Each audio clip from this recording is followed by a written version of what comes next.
Nah, sesuai dengan topik kita hari ini, terkait kemerdekaan ini kan kita pengen ngobrol-ngobrol nih mengenai bagaimana sih perjuangan kita ini untuk menuju kebebasan finansial. Tapi sebelumnya kita Betul. kenalan dulu yuk. Kenalan dulu Iya. dong, Om Bibo. Nah, Oke. boleh perkenalkan dirimu, Om? Oke, nama tadi udah dikenalin, nama Vivi ya, namaku Lukman El Hakim, di Sahamologi dikenal dengan nama Bibo. Awalnya sih berkarir di industri digital ya, telekomunikasi, pernah di BUMN, dan sekarang memang lebih banyak aktif di dunia pasar modal, menjadi pengelola atau bisnis di Sahamologi. Kita juga punya aplikasi yang namanya Sahamologi yang bisa dipakai untuk ngebantu gimana cara orang mengoptimalkan untuk trading saham gitu, Vi. Jadi ini lompatan industri ya, dari industri digital teknologi ke industri finansial pasar modal. Itu kalau dari sisi aku sih. Kalau dari Vivi mungkin banyak orang belum kenal nih. Iya, saya pengen kenalan dulu nih. Sebetulnya saya itu banyak bekerja di balik layar gitu ya. Sesekali aja muncul seperti ini. Jadi ini momen-momen yang sangat spesial Om untuk kita. Oke. Betul. Uh, Sebetulnya kalau saya sih perjalanan saya cukup panjang di pasar modal ini. Uh, Secara background memang saya banyak create aplikasi-aplikasi juga nih. Jadi kita nyambung banget nih Om untuk aplikasi-aplikasi terkait pasar modal. Jadi kita create bagaimana aplikasi membantu para investor-investor agar dapat berinvestasi dengan gampang, dengan mudah, dan tentu saja ini jadi passion kita bersama ya, Om Luk, Betul. di mana kita ya kita juga punya passion yang sangat tinggi lah di pasar modal ini. Nah, sebagai informasi untuk jabatan, saya sebagai SEVP Retail dan Teknologi di BRI Dana Reksa Sekuritas. Mulai mulai joinnya kurang lebih ya sudah setengah tahun lah ya. Tapi sebelumnya juga perjalanan panjang banget di pasar modal sebetulnya. Nah, kita akan live kurang lebih setengah jam ya, Om Luk ya. Jadi Wah, biasanya dipantau kalau setengah jam terus. nggak cukup lah, Vi. Pasti nanti molor-molor biar sampai 1 jam. Paling ngobrol-ngobrol sesuatu yang memang topiknya ini menarik banget ya. Kita akan share banyak hal, kita akan spill banyak hal terkait dengan bagaimana cara menuju kemerdekaan finansial. Siap.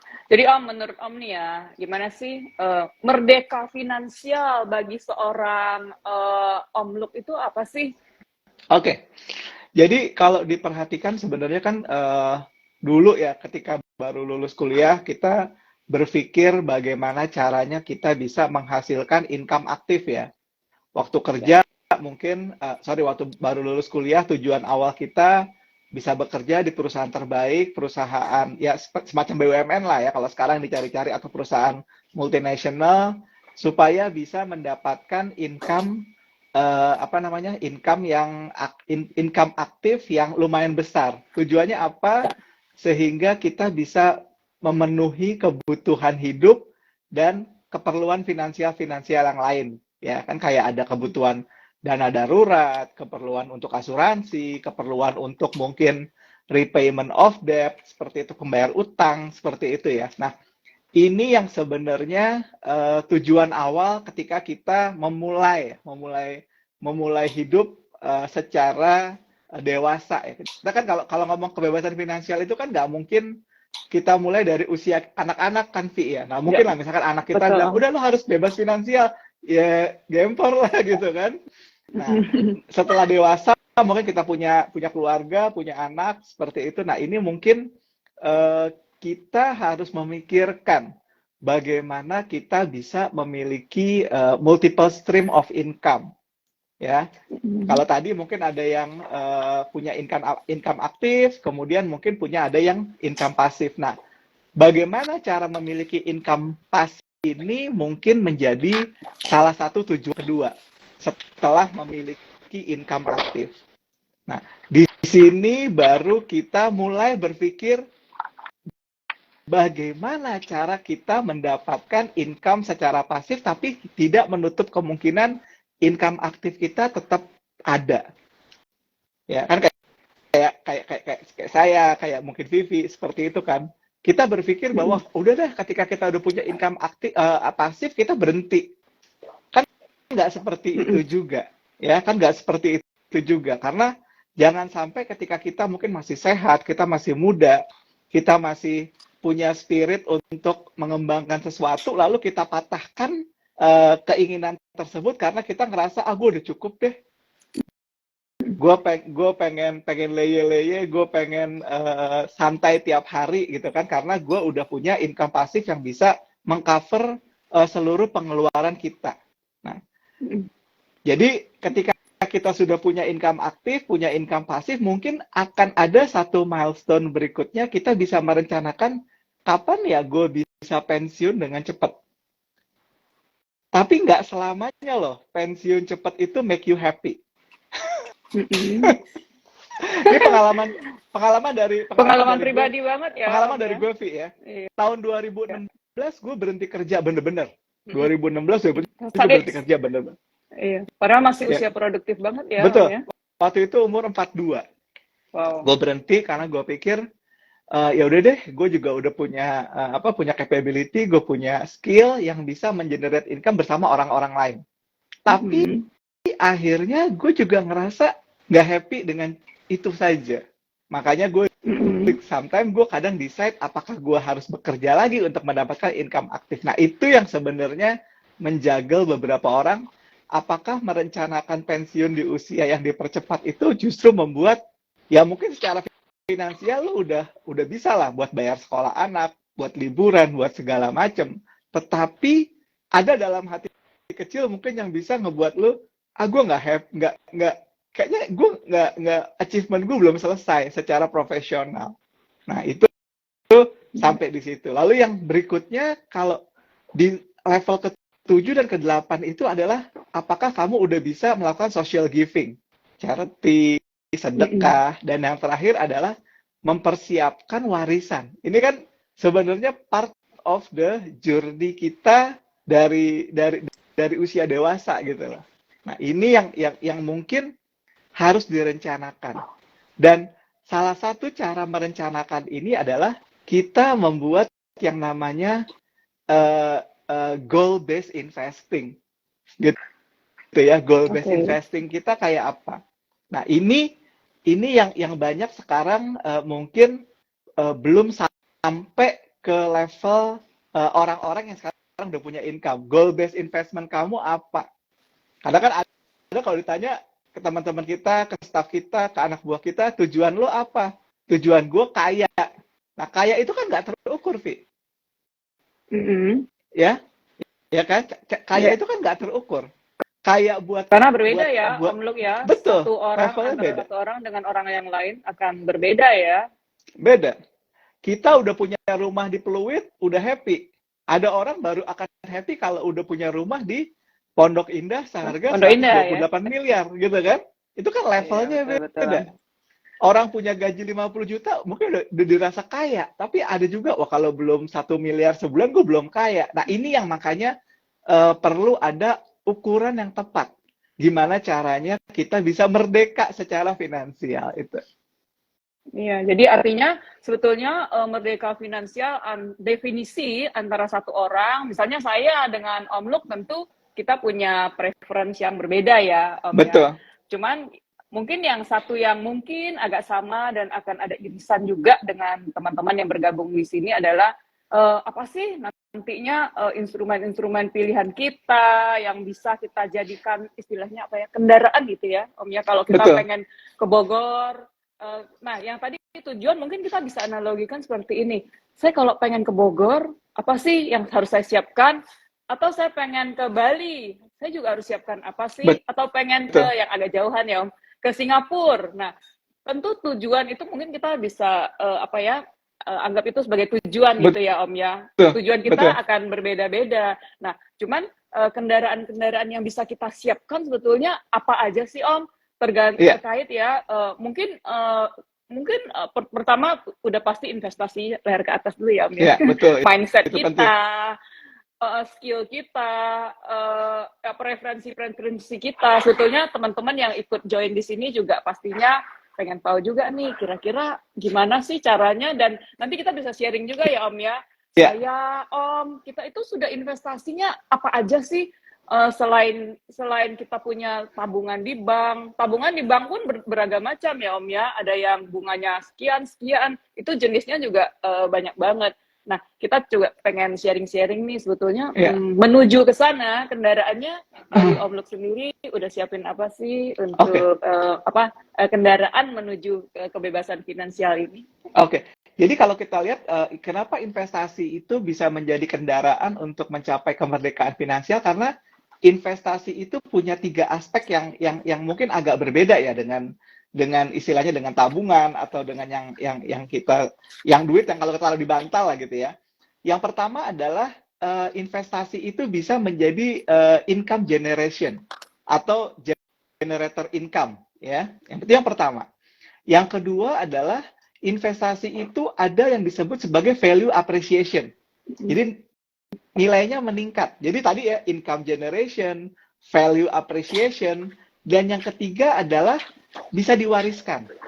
Itu kalau kita bicara investasi, misalkan masukin ke saham bisa diwarisin, beli emas bisa diwarisin, rumah bisa diwariskan seperti itu kan. Nah, 2 pertanyaan yang biasanya ditanya orang itu adalah aset-aset mana yang bisa mengenerate income dan aset-aset mana yang nilainya cenderung bisa terapresiasi di masa mendatang. Gitu ya. Nah, Nah, gimana tuh kalau kita untuk kalau kita bedainnya? klasifikasi sebenarnya kan kalau yang disebut sebagai value appreciation, aset-aset investasi yang bisa value appreciation misalnya saham, ya, reksadana, emas, ya, properti, ya, atau cryptocurrency yang sekarang lagi rame orang-orang seperti itu kan, itu bisa mendatangkan peningkatan value. Makanya kalau kayak pilih saham juga jangan pilih saham yang ajaib-ajaib, yang aneh-aneh gitu ya. Ya, pilih yang udah benar-benar jelas, misalkan berinvestasi di saham-saham blue chip seperti itu kan, atau saham-saham lapis kedua yang memang secara valuasi dan secara bisnis juga cukup baik. Itu kalau kelompok instrumen yang bisa mendatangkan value appreciation. Instrumen yang kedua, kelompoknya adalah instrumen income generation. Kita sebut ya. Misalnya apa income generation itu? Ada real estate yang disewakan. Kita punya apartemen, kita masukin ke Travelio, kita punya ruko, kita sewain buat Alfamart, seperti itu. Kita punya dividen stock, ya, saham BRI kayak gitu ya. Itu termasuk kategori investasi yang selain punya nilai value appreciation, dia juga punya value income generation. Ya. Nah, kayak kita sebut dividen stock, kita sebut ya. Lalu ada obligasi, sukuk ya, SBN ya, yang biasanya pemerintah suka keluarkan tiap 3 bulan sekali ya. Atau kita punya investasi dalam bentuk real business. Ya, makanya ketika kita mau berinvestasi ya, kita harus tahu nih, kita mau kejarnya apa untuk kemerdekaan finansial kita, value appreciation atau income generation. Nah, setelah kita tahu itu semua, baru kita formulasikan mana duit saya harus saya masukin di saham, mana saya harus berikan tanah, mana saya harus berikan kripto, mana saya harus berikan obligasi, mana saya harus berikan deposito, seperti itu. Makanya orang perlu perlu tools untuk bagaimana caranya membeli aset-aset tadi, ya. Kalau beli rumah jelas lah kita ke developer lah ya, ke property developer. Kalau beli SBN, beli sukuk, beli saham, beli obligasi, beli deposito, kita gunakanlah aplikasi atau tempat yang memang biasa menjual itu. Misalkan deposito di BRI kayak gitu. Nah, ini yang harusnya kita memang mulai tata dari sekarang, Vi. Mumpung masih muda, kita harus tahu ya, jangan semua akhirnya ikut-ikutan. Ikut ke sini, ikut, nggak taunya bohong gitu, penipuan seperti itu. Ya. Nah, Om, ini kan banyak banget nih ya aset yang tadi Om sudah sebutkan ya, Mm-mm. properti, saham, deposito, reksadana, apa yang properti yang disewakan, kripto. Nah, sebetulnya ya untuk pemula ada tips nggak sih Om? Yang mana dulu sih gitu ya kan juga Oke, masih punya income, masih iya, bekerja. Where iya, kayak kayak lagu kan gini, where do I start sih sebetulnya? iya. Ada tips khusus nggak? Om kan sudah cukup sukses nih kalau kan kita rekan perjuangan ya Om ya. Jadi Mm-mm. sebetulnya saya juga tahu nih perjalanan investasi Om seperti apa. Tapi pengen tahu juga nih untuk sesukses Om Bibo ini apa sih yang how do I start dulu sih? Iya, Gimana sih iya, mulainya? Kalau terlalu banyak informasi kan kayaknya bingung gitu ya. Yang mana dulu nih iya. properti? Apa kita mesti ngukur dulu uang saya cukup nggak gitu kan? Atau Oke, kita mesti lihat oke. nih sekarang punya aktif income tapi persiapannya passive income. Jadi sebetulnya kalau kita lihat nanti yang join ini kan pastinya ada yang belum mulai, baru mulai, sedang mulai, atau sudah selesai gitu ya. Nah, Oke. any tips nggak sih Om dari Om Luk sendiri? Gimana sih mulainya? Pengen mulai dulu aja Oke. gitu loh. Jadi gini, prinsip pertama itu kan kalau orang biasanya ceritain itu ada yang namanya teori compounding interest ya. Jadi dalam arti Hmm. semakin cepat kita berinvestasi, semakin compoundnya makin besar. Ya, kalau misalnya Mm-mm. kita taruh duit sekarang di tahun 1990 gitu ya, misalkan 100.000 di tahun 1990 itu nilainya sekarang akan lebih gede ketimbang kita taruh duit 100.000 di tahun 2020 misalnya gitu kan. Mm-mm. Karena kan ada faktor compounding interest. Nah, yang kedua adalah semakin cepat, semakin mudah kita berinvestasi, itu sebenarnya harga asetnya akan masih murah. Contoh ya, Mm-mm. tahun 2005, 2004 lah waktu itu ya. Waktu 2004 itu saya beli aset properti pertama di dekatnya Sedayu Green City di Cengkareng itu apartemen tipe 42 dua kamar masih 130 juta, Vi. Wow, itu Pada ini saat ya. itu ya, Untuk pada sekarang saat kita ngerasa murah banget gitu ya. kan, pada itu mungkin kalau lihat dari nilainya ya angkanya mungkin kecil gitu ya. Mungkin kalau kita tunda gitu ya, itu angkanya akan makin besar ya.